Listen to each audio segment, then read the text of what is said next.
Hey guys, welcome back to your Lake Fork Guide. Got an episode of the Guides Network today with a non-guide. But it's my boy ZW, Zach Watts. Hey, here lately, the wacky worm has been playing a big role out on Lake Fork. The fishing's been a little tough, a little bit of a grind, semi-turnover conditions, semi-summer coming back conditions, fish are waiting for fall, a lot of things in between, and we've had to slow down and go real finesse, and there's nothing better, in my opinion, than a wacky worm. And I don't know anybody better than Zach Watts. He may just be a weekend angler, but this guy knows a wacky worm better than anybody that I know. And he did a tutorial for us a long time ago. It's been like a year and a half ago. So I know there's a lot of you guys that didn't get to see this video. So we're gonna kind of rehash that, bring that back today. So you guys check out my boy ZW, bringing the wacky worm to you, Guides Network style. 7, 6, 5, 4, 3, 2, 1. You'll never have the sacred stone. Oh, this you crazy mother.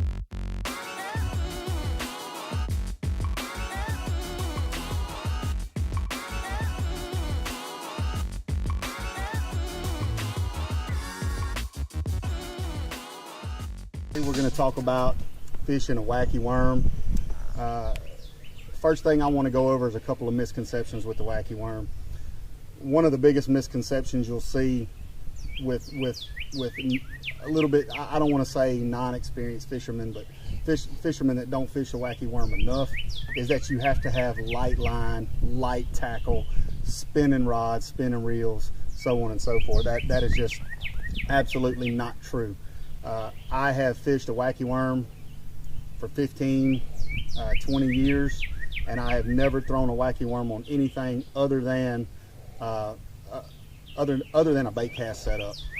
I like a 6'6" to 6'10" foot medium action fast tip rod. My reel of choice is a Curado 200.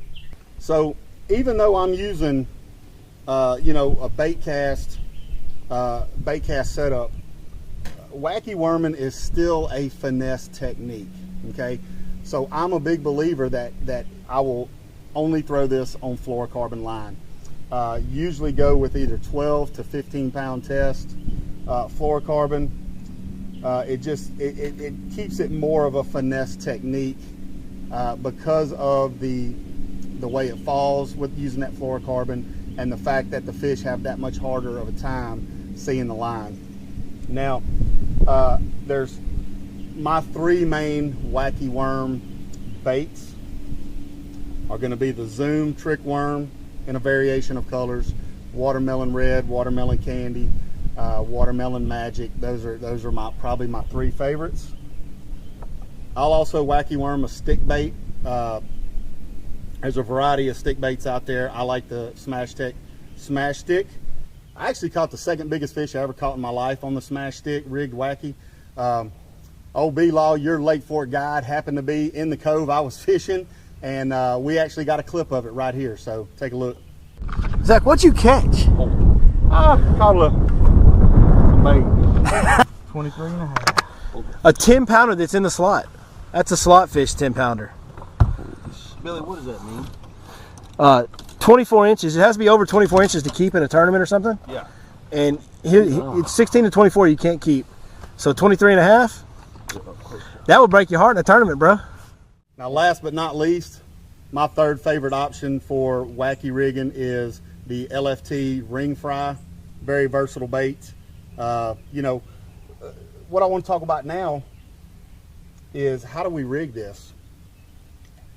Well, let me tell you about the hook I'm using. I use the Gamakatsu Finesse Wide Gap weedless hook right there in 1/0. Now, you're going to go to the store and you're going to look at this hook and you're going to say, you expect me to catch 6, 7, 8, 10, 12 pound bass on this hook? Yes, that's exactly right. There's a plenty of other hooks on the market. I've read different reviews on this hook and that hook, and people saying, oh, I like this one.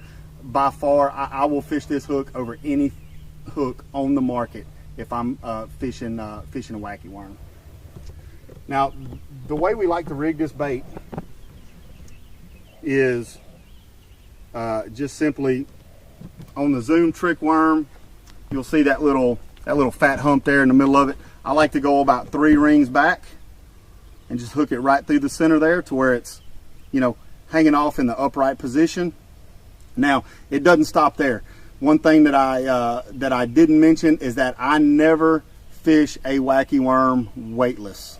Okay, even if there's dead calm wind and I'm fishing 2 foot of water, I've always got a weight in the head of this hook. Now, what I use for that are these Lunker City nail weights. They are very, very easy to manipulate, and what I mean by that is if I am fishing less than 10 foot of water, here's that Lunker City nail weight. I'll use half of this weight right here. And the way this Lunker City nail weight is designed, you see the ridges there. Well, those ridges provide 2 benefits. One, it won't allow the nail weight to slide out of the head of the worm on your cast or hook sets. Also, you can simply just bend it back and forth and it'll break in half, just like that, just that simple. And what we'll do is we'll grab this half a nail weight here, just slide it right down in there into the head of the worm, right there, and there we go. Now, the benefit to this is when you are working this worm through some grass or around a bush, this worm is still going to fall very slow, but it's going to fall head first. When it hits the bottom, it's not going to immediately just lay down. It's going to stay up there a minute and give that fish a chance to suck it up. All right, where do we want to fish a wacky worm? Well, I personally will fish a wacky worm anywhere, anytime, any water depth. Now, I mentioned earlier that we only use the half the nail weight when we're fishing the shallower water. If I'm fishing water greater than 10 feet, I'll go ahead and use that whole Lunker City nail weight. It just helps it get down in that deeper water. Now, as far as spots, I like to concentrate on grass, whether it be hydrilla, coontail, duckweed. Duckweed's a little bit tougher to fish. You just gotta you find the holes in the duckweed and flip over into them holes. It's almost like punching, except you're not punching through. You're just landing it in a hole in the middle of the duckweed. Other than those concentrated grass flats, I mean honestly, like I said, I'll fish a wacky worm anywhere. I'll flip stumps with it. I'll cast it in the middle of a bush. I will fish a main lake point with a wacky worm. Okay, 17, 20, 25 foot of water. I'll use that entire Lunker City nail weight. You just have to be a little bit more patient to let it get down to the bottom. Once it's down to the bottom, you just work it like you normally would. Okay, you know, there's really never a wrong time to throw a wacky worm. I've caught them in the spring. I've caught them in the post spawn. I've caught them in the summer. I've caught them in the winter. I mean, really, it literally is the best bite-getting bait you can have in your boat. Now, that brings me to the second misconception I want to talk about, is that wacky worm is a small fish bait. Are you going to catch small fish on it? Of course, okay? But I'll catch small fish on a big crankbait as well. The biggest bass, the 2 biggest bass I've ever caught in my life have been on a wacky worm. That's an 11-4 and a 10-pounder. Okay, so don't get caught up in the trap of, oh yeah, you're throwing wacky worms, you're going to catch, you know, a bunch of 1.5 pound, 2 pound fish. Yeah, you are going to catch a bunch of 1.5 pound or 2 pound fish. Then you're going to hook into that 4, that 7, that 9. They'll eat it just like any other fish will eat it. Okay, so don't believe those misconceptions. It will catch any size fish in the lake. All right, so now let's sling it out there a few times, and let me talk about you know, how I feel comfortable retrieving this bait. There's a bunch of different ways you can get a wacky worm out there. You know, you can sling it out there, you can pitch it out there, or depending on your experience level, if you're trying to hit the base of a stump or a hole in some duckweed, you can certainly flip it out there. There is plenty of weight on a wacky worm. Look at that. It catches a lot of fish too, doesn't it, ZW? Like I said, man, it is the, you got me hung up around that stick. It is the best bite getter out there. Get him off that log. Yep. Look, you got her line wrapped around his gill. Look how he ate it. Let's go. Hey, you think they don't like that wacky worm, baby? They will get it all the way in there. Oh my goodness, that's funny. That couldn't have happened any better, could it? That's funny. Thank you. Now let me show you what my worm looks after that fish catch, okay? It's a little bit wallered out in there where I had the hook through. Great thing about a wacky worm, you can pull that hook back through there. Okay, and then you know, you don't have to get a brand new worm. Just simply move your hook up a little bit, hook it back. So you just move that down the worm, right? Let's see, where's the damaged part? Damaged part's just Damaged part's right back right here, there. and then we just moved it up the worm. I just moved it up 1/4 inch. Now there's a bunch of different ways to fish the wacky worm. Again, I'm fishing grass right here. I've got a lot of coontail growing up just under the water surface here. I got some duckweed going down the sides. So, you know, I can either throw it out in that grass flat or I can look for holes in the duckweed. If I was gonna flip a hole in the duckweed, I would try to actually land this bait about 6 inches past the hole and slowly drag it back and let it fall in that hole in the duckweed. And then once the bait gets down to the bottom, okay, cast it out there, give it a good 3 or 4 count, depending on the depth of water you're fishing. What I like to do is just reel the slack up, okay, to where it's not quite taut, but almost, and I just give it a good 2 or 3 pops right there. What that bait's doing is it's coming up like this and then slowly falling back down to the bottom head first, okay? Same thing, boom, boom, boom, okay? Now, one thing you really need to pay attention to when you are wacky worm fishing is that, you know, you're not always gonna feel the bites. A lot of times, right before you give it that good 2 or 3 pops, when you reel in that slack, you'll feel some tension on that line, okay? Just give it a little bit of tension and you can feel that fish pulling back, or you can see your line running right or left, okay? Once that happens, you lean into that sucker as hard as you can. Talk about the hooks a little bit. How do you set the hook on these fish? I mean, I know you drill them pretty good, but that probably has a lot to do with the fact that you're fishing that medium action rod. That allows you with that small hook to go ahead and set it like a Texas rig, maybe? That's right, that's right. So, you know, when I know that there's a fish on, I see my line running, or I feel that fish pulling back, I like to do a hook set straight up, okay?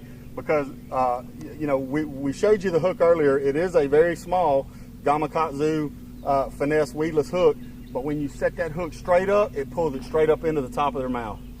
And you're jerking pretty hard. You're not holding back. I'm trying to rip his face off. You lay the steel, and that's the reason you're allowed to do that is because of the rod, right? Because of the medium action rod. That's right. Now, there's 2 reasons I prefer a medium action rod. One, it's got plenty of flex in it, which will allow me, okay, to really reach back and not necessarily use the power of the throw, okay? So I'm not really using the power of the cast. I'm using the flex in the rod to whip that bait out there. You know, I mean, heck, with a wacky worm, that's what, 60, 70 foot out there. Yeah. You know, and that's plenty. A lot of times, I just did that for an example. A lot of times I won't cast that far because I've got the medium action rod. I like for it to be a little bit closer, so when I do need to set the hook, you know, I have plenty of backbone here with this medium action rod to set that hook. Notice I've casted it out there. My bait has settled on the bottom. Okay, I'm gonna reel up my slack, but I feel a little tension. I'm gonna pull just a little bit more tension.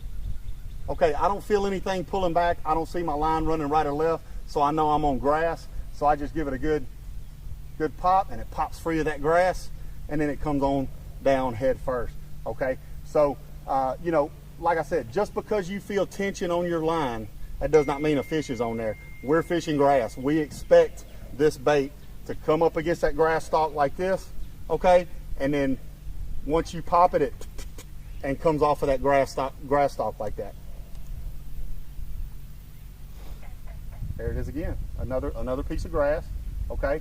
As you can see, I've got enough tension on it to where my rod is bent just a little bit, so I know there's not a fish pulling back. I don't see my line running sideways, so I give it another pop. It pops right on free. That's the benefit to having that Gamakatsu weedless finesse wide gap. There you go. Hey, that's a full breakdown. That's in depth right there. That is in depth as I can make it. That is a full breakdown on the wacky worm, and I'm gonna tell you what, he may not be a guide, but he is absolutely an expert when it comes to that wacky worm. I've witnessed it firsthand, time and time again. Zach's one of my best friends in the world, and we spend a lot of time on the boat together, haven't we? Yeah, absolutely. Listen, don't get discouraged. It takes time. It takes patience. You're not going to go out there and just be a master wacky worm fisherman your first couple of times out.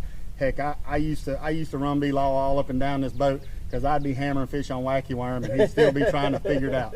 Hey, you will get it. Just don't give up.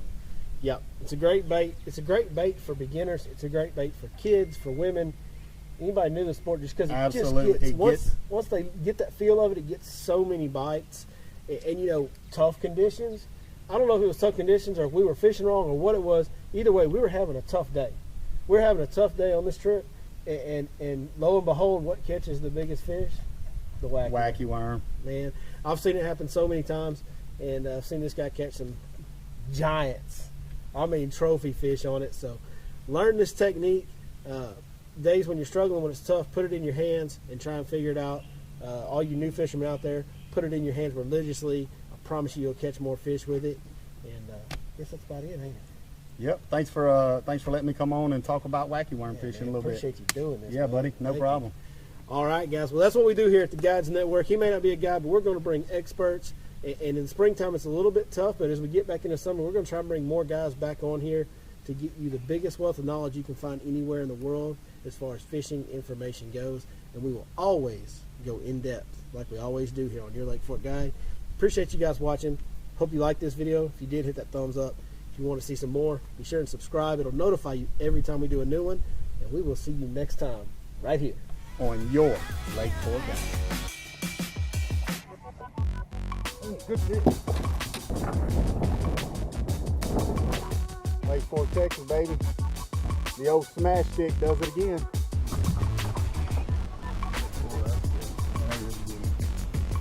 Momentum going there. Come on! Smash stick is getting after him, boy. I was quick bait's mad at him this I'll tell morning. you what, he's got a win on this bait. Hey.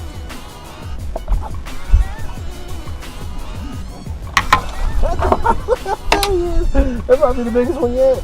Little chunky monkey right there, boys and girls. A little fatty.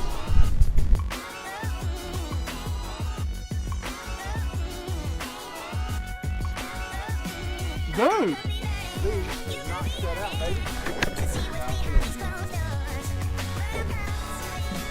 Well, somebody has just taken the lead in the Big Fish Steal Yo Bait Challenge. ZW is not shut out. Good point. Good job, brother. I'd like to dedicate this catch to all of our boys in blue out there.